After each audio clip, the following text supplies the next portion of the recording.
Magandang araw! Para iwasaki, magja-jogging kami nila mama.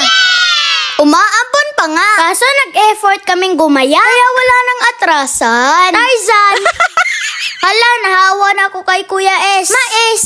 Dito sa lugar namin, di mo na kailangan magpunta sa gym. Libre lang lahat ng to. Dito lang to sa Tagum City!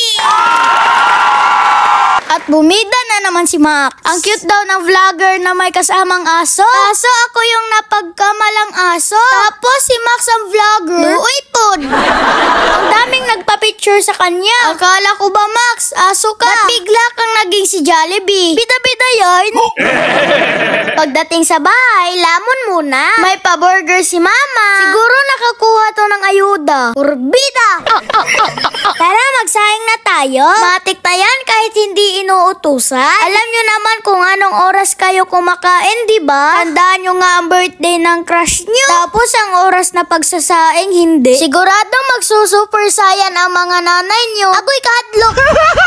Si Mama magluluto ng ulam. Kaya lilinisin ko muna ang kulungan ng baboy. Rice cooker naman to. Pwedeng iwan. Iniwan ka nga niya, di ba? Ouch! Pain! Give me the balde. Maraming salamat po sa pagmamahal at suporta. Yun lamang po. Bye-bye!